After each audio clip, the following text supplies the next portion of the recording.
네, 계속해서 더 이어가도록 하겠습니다. 앞서서 끊겨가지고 영상이 끊겨서 이어서 다시 합니다.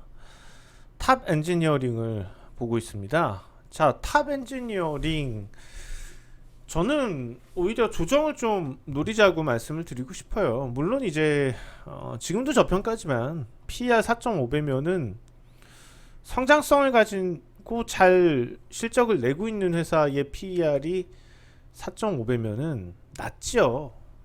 장기 성장성을 봐야 돼요.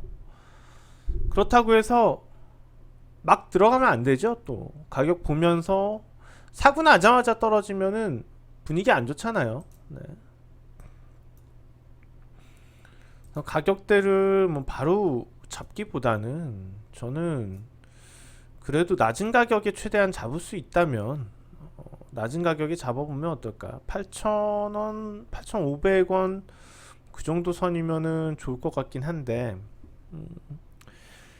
왜 이렇게 말씀을 드리냐면은 실제로 시장 조정 가능성을 좀 열어둘 시기가 되지 않았나. 물론 다른 조정을 보일 때 다른 추천 종목도 좋은데 현재 위치 정도에서는 코스닥도 마찬가지고 지지난주에 이것도 지지난주에 설명을 한번 드렸던 것 같은데 자 코스닥의 과열이 붙고 있는 과한 수급이 붙고 있는 열풍인 상황 실제로 이 상황에서 우리가 알 수 없는 거는 고점이에요. 그 말씀을 드렸어요.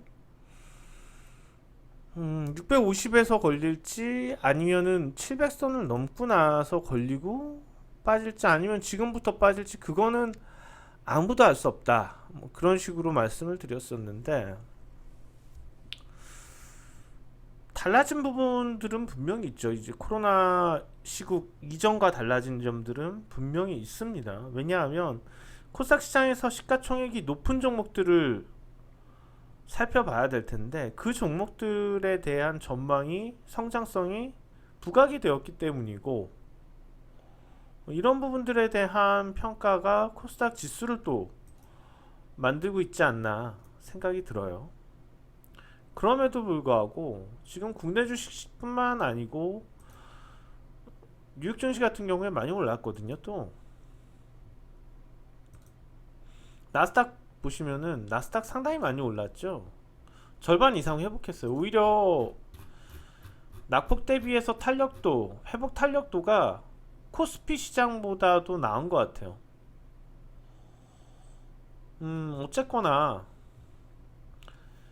지금 코로나19 때문에 실제로 경제 지표들이 악화되는 부분들 이게 기업의 실적들에 직접적으로 피부에 와닿을 때까지 그러니까 실적 발표가 나타나고 나오고 거기서 많은 감소들 양적인 많은 감소들이 확인이 될 때 시감이 조금씩 되기 시작할 때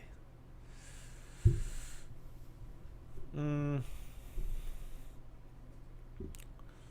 좀 물론 이제 국내 주시장과 해외 증시를 다르게 봐야지 되겠지만 다른 증시가 많이 흔들린다면 국내 주식 시장만 또 갈 수는 없어요. 전체적인 흐름들 속에서 국내 주식 시장이 오르는 파동에서 더 선전을 할 수는 있지만 전체적인 흐름들을 다 거스르고 국내 주식 시장만 가는 것도 좀 이상하죠. 이렇게 본다면은 코스피, 코스닥 모두 조정을 보일 가능성에 대해서 이제는 조금은 생각을 해둬야 되지 않을까. 그러니까 계속해서 반등세가 이어지고 있고 또 나라의 좋은 소식들도 외부 시각에서 진단 키트도 많이 수출을 한다고 하고 뭐 여러 가지에 대한 어떤 막 그렇게 악화된 전망들 속에서도 주식시장과 관련돼서는 뭐 돈도 푼다 그러고 좀 달가운 소식들이 간간히 있다 보니까 또 현재 계속 올라가고 있는 이런 한 길 방향에만 익숙해져 있어서 많은 투자자들이 또 조정을 잇고 있어요. 그렇지만 아직까지 변동성을 놓을 수는 없어요. 물론 이제 변동성이 많이 축소는 됐지만 이 초기 시기에 비해서 변동성이 많이 축소는 되긴 했지만 그럼에도 불구하고 언제든 그 변동성은 다시 튀어나올 수 있는 시국이라는 점을 잊어서는 안 될 것 같습니다. 그렇다면 얼마나 조정이 나타난다면 어디까지 떨어질까요? 만약에 코스닥 시장의 투기적인 매도가 살아나게 된다면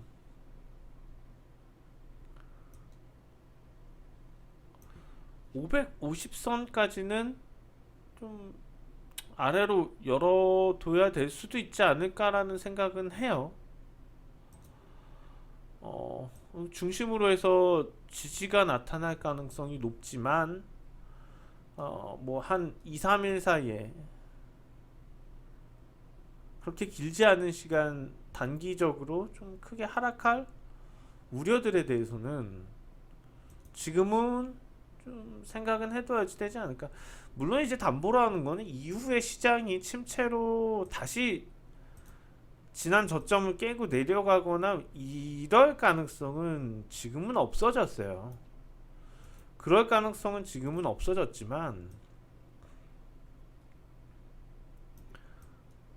자, 어차피 이제 조정을 보이고 흐름은 다시 찾을 거예요. 결과적으로는 다시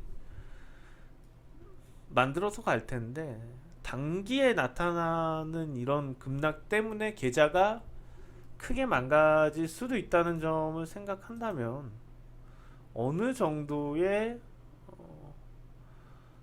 최소한도 무리해서 좀 비중을 담아뒀던 종목들에 대해서는 일단은 이익 좀 챙겨두고 그런 방법들도 있겠죠.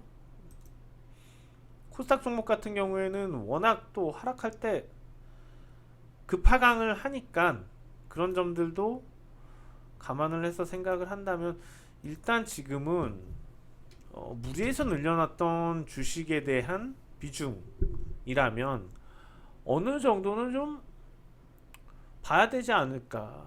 지금 제가 종목들 분석을 하다 보면서 단기적으로 좀 자금이 들어가기가 애매한 부분들이 보여요. 그러니까 부담스러운 단기적인 부담이 발생되는 시기라는 거죠. 새로 이렇게 매수 접근이 없다면 실질적으로는 오르지 못하면 시장은 내리기 마련이며 다가올 주는 다음 주는 조정 가능성에 좀 생각을 하고 아까 얘기했지만 코스닥 시장에서 나타나고 있는 이러한 열기는 실제로 정확하게 어디가 끝인지는 말해주질 않아요. 어디가 끝인지는 몰라요. 650에서 떨어질지 700에서 떨어질지 아니면 지금 떨어질지 몰라요. 그렇지만 결론적으로 지금 주가 코스닥 623포인트보다 아래로는 한번 내려갈 거라는 거죠. 네, 그럴 가능성이 높다는 거죠. 그래서 추천주로 들고 나온 탑 엔지니어링도 이러한 흐름에 맞춰서 좀 조정을 노리고 잡으면 어떨까 그런 말씀을 드리는 거고, 그리고 이런 측면에서 추천주가 하나 더 있다면 약간의 현금, 그렇다고 이제 뭐 어떻게 될지 모르는데 정확하지도 않은데 지금 상태에서 모든 게 다 어떻게 겪어보지 못한 상황들이기 때문에 그런 상태에서 주식시장의 붐이 시작이 됐는데 여기서 보유 주식을 다 팔고 현금으로 들고 있는 것 역시도 큰 리스크입니다. 그래서 단기적으로 다소 종목 선별과 접근에 있어서 약간 부담이 될 수 있는 위치까지 왔으니 지금은 무리하게 늘려놨던 주식을 좀 줄여두고 아래서 또 기회를 일정 부분 보는 그런 전략이 좋지 않을까. 자, 오늘 인사이트 투자 전략 여기까지였습니다. 지금까지 세계금융연구원 골든클럽 정기준 원장이었습니다. 고맙습니다.